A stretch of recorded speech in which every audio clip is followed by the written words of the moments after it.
Hello, I'm Brigantia Blackbird of Blackbird's Brew. Happy Tuesday. It's time once again to discuss some pagan problems, and this week we're going to talk about spiritual isolation. Because it isn't easy being the lone pagan in a non-pagan community. And it also isn't easy to be a pagan in a group of pagans and think, I don't have anything in common with these people. And it can be hard, and you can feel extremely isolated even as you are trying to connect, and it might lead some people to decide, well, maybe I'm not going to try to connect after all. Now, on top of this, some people by nature are extremely introverted, and they may never have been taught how to set that introversion aside long enough or to be open for long enough to get acquainted with the like-minded, so they have those some connections and they do have some support. Now, other people have had very frustrating experiences with other pagans, either online or in face-to-face settings, and they ended up washing their hands of the idea of trying to be a part of a community because sometimes people are terrible. And I wish I could say that by becoming pagan that everyone you meet is going to be nice and lovely and you're just going to be the best of buds, but I think we're all old enough and mature enough to understand that is not a reality of human existence. And that brings me to the next thing that some people worry about, which is namely rejection. You might think, I get enough rejection on spiritual issues from non-pagans, and then you become very hesitant to risk happening it within pagan community because that's probably going to hurt worse. What if you feel rejected by someone who, you respected? It's not a fun thing. And I can certainly see how people who, whether it's by their natural disposition or as the result of previous bad experiences, just like, I don't know. Maybe I'm better off completely by myself. Another thing that works against us is really the anti-organization sentiment that's been prevalent within paganism for as long as I've been a part of it, which is the viewpoint that it's better not to have groups for fear that modern paganism finds itself experiencing similar issues and challenges that the churches experience. And I don't want to dismiss that concern, and I certainly don't deny that there is some legitimacy to that concern. I don't want to fall prey to the delusion that, awful things like that could never happen within pagan groups. We're all just human, and human beings invariably create problems amongst themselves of various degrees of severity, and in every sphere of life. This risk of gathering together with people and then having problems, it isn't restricted just to spiritual settings, although, admittedly, it probably hurts a bit more when it is happening within a spiritual circle. But the reality that I think we should come to terms with is that pagan cultures in the past had temples. They had stone circles, they had sacred groves, they had a variety of other holy sites, and these are places where people would gather together as a community for worship. And part of the pagan revival, which is ongoing, does ultimately involve coming together for group worship and hopefully being able to build physical structures where our community can have set spots to gather together, for the sake of convenience, if nothing else. And to not always having to be trying to find places that can be rented out or anything else. And there are certain groups that are making an effort towards this. I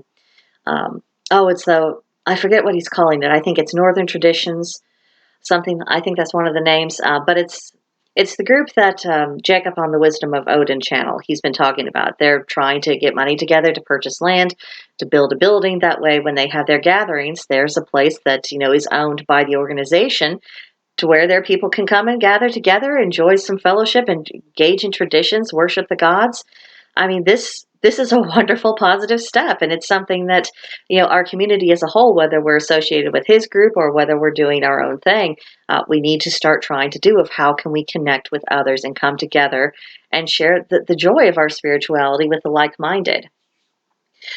Another challenge we face is the never-ending fracturing of paganism and just fracturing into absolute oblivion. What I've observed is that, at least in the United States, there seems to be a race among some pagans to try to make themselves as different from all other pagans as what is humanly possible, and passing this off as, see how enlightened and spiritually mature and better off I am. Here's what the actual result of that is that what probably began as a pursuit for a particular individual to find where they really belong within the pagan family tree, and it gets twisted into something else. It becomes this chasm that's separating people to the point where pagans have less and less and less in common with each other. And where's the spiritual benefit? I have not seen one single shred of a spiritual benefit to show for this process. And this has led me to believe that this isn't actually exploration, it's just a sign of someone being lost. Maybe they belong within paganism, maybe some other path is where they truly belong, but they don't know, which is why they're in this constant chaotic permutation. But this isn't the chaos of creation, it's the chaos of self destruction. Maybe they have an exaggerated need to feel special. Maybe it's not enough to be part of a minority religion. They need a little something extra so they can say, look how special and exceptional I am. And they don't know how to fill that hole that's within their soul. And it creates more loneliness, and it makes it harder and harder to form a community. So I think we've got a pretty good diagnosis of various things that are contributing to individuals having a sense of spiritual isolation, and certainly community-wide challenges that we're facing. But now let's talk a little bit about possible remedies. And so all this, I hope this is the beginning of a conversation. I'm not presenting this as the ultimate answer, but simply we need to start moving in the direction of an answer. So one thing that I think that would really help is to affirm and prioritize spirituality over the issues that we're confronting during the day. This means that we need to have a sense that our spirituality, our beliefs, the divine is more important than what's going on politically. There's a reason why I only make one video a week that overtly comments on current events, and why in other videos, if I'm making any kind of reference to current events at all, it's confined to the way it can affect our spirituality, and hopefully how we can overcome it if it's a non-helpful, detrimental influence. And honestly, if it wasn't for the fact that leftist politics was so prevalent amongst many people who claim the name pagan, and if it wasn't for the fact that this has given a very false impression of our community to the broader non-pagan community as a whole, I wouldn't feel the need to comment on current events on this channel. I would probably have a separate channel where I could rant and rave about whatever was bothering me in society. And also, if we were not in such a pretty past when it comes to what's going on in our civilization, if it wasn't so serious, I would probably just not talk about it here. But leftism is a cancer within paganism. It's a cancer within our civilization and every institution that comes into contact with it. I think we have plenty of evidence to show what it does to people and what it does to organizations and how awful the consequences are, and ignoring that won't go away. It won't make it disappear. So things have to be said, if for no other reason than to let other people know that not all pagans actually hate the Western world. Most of us are pretty consciously aware that we are the roots. Our gods are the actual roots of the Western world. And so we're not exactly interested in destroying that. Improving? Yes. Reforming where appropriate? Absolutely. Destroying and saying it was all horrible to begin with? No, not so much. So all this being said, there is a need to remember that religion and spirituality is about more than the struggles we are facing in the present day. It's about the search for eternal truths, trying to figure out how the universe works. What is the meaning of life? How can we commune with the gods? How can we benefit from that relationship? How can we become good human beings? How can we teach our children how to be good human beings? How can we have good communities? So, we probably need to start re-embracing the things that brought us to paganism to begin with, and then to emphasize amongst ourselves the areas over which we have broad agreement. And this is in order to avoid being consumed by all the madness that's going on. We need to make our communities strongholds and oases where people can come together over the search of the divine, and to know that it's more important than tribal politics. Another thing we will probably need to do is confront any baggage we might be personally carrying from previous bad experiences with groups, whether these groups were religious or other kinds of groups. Now, after getting hurt, the temptation is always to close yourself off so you never go through that again, and then to actively choose to be deaf to any line of reasoning that points out the downsides of that decision, including the fact that avoiding pain is not the same thing as healing, and it's not the same thing as actually learning. Now, I'm not saying that we need to throw wisdom and experience out the window, but I do think we could agree that we probably shouldn't be prejudging scenarios and people and assume that it's all going to go badly just because something in our past went badly before, especially if there's evidence that a good outcome is possible. And this especially holds true if you're dealing with different people, people who have never had a detrimental effect on you. We shouldn't treat them the same as we would treat someone who actually has a history of harming us. Now, it's one thing for us to walk alone spiritually when there's no choice, and quite another to actively pursue that outcome and pretend like it's a virtue when there's actually no real need and actually quite a few arguments against doing so. So I wonder, at times, how much of that is less about being, an independent person and you're forging your own spiritual path and look at you go, and could it possibly be about that fear of rejection that we talked about a little bit ago? Now, I say this as someone who promotes the idea that individuals should be so grounded in their spirituality that they would be willing and able to practice that spirituality even if they were the only person on earth to do so. You know, I think that's fine, but that doesn't mean that the goal is to be the only person on earth who's practicing your spirituality. And that's not the situation that we're in. Now, depending on where we live, fellow pagans may be few and far between, but they do exist, and there could be benefits from seeking them out. If nothing else, sometimes it's just nice to talk to someone who has a similar spiritual worldview, and there a great deal can be learned from having another practitioner to consult with. So, what we can do is support efforts of people who are actively trying to form community, both for the sake of having mutual support and to improve the odds of paganism surviving. Now, you might say, well, Brigantia, paganism is one of the fastest growing religions right now. What are you talking about? Survival. I'm like, well, we have a lot of people calling themselves pagan, but how many of them are actually acquainted with pagan ideas? How many of them have read the myths, who could tell you anything about the gods? How many of them could define any aspect of their spirituality or what actually makes them pagan as opposed to something else? Just saying that you're pagan is not the same thing as having a solid theological foundation. Just saying. So when it comes to community, obviously face-to-face interaction is always going to be better than, conversing over the internet. But the internet is the means through which we communicate. And we've got to start somewhere and build up from there. And there are plenty of groups on the internet, everywhere, on all platforms. And I've been a part of quite a few over the years.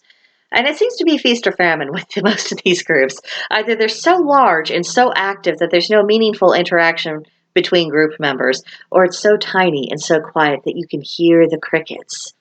And there might be just a couple of people, and it's always the same people, sharing things, introducing topics of conversation, making an effort to get acquainted, and they're usually met with those same crickets because so many people prefer to be a wallflower than they prefer to be an actual member and participant in a group.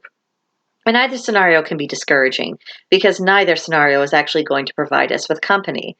And having some company is half the point. Another limitation of that is that if we find ourselves needing help, advice, or just needing to bounce ideas around, it can be really hard to get someone to participate and have that exchange of ideas. Now, all this being admitted, I do think that it's good for people to persevere and keep trying to get connected and to use the internet as a tool for doing that. It can lay the groundwork for better things. Small seeds do grow into mighty oaks, but if we're persistent and if we make the effort to interact when we can. And community is always going to involve give and take, so we can't just be givers and we can't just be takers. And given the breakdown of society, relearning a healthy equilibrium is going to take time. So we might as well start now. Avoid the rush. We can get going.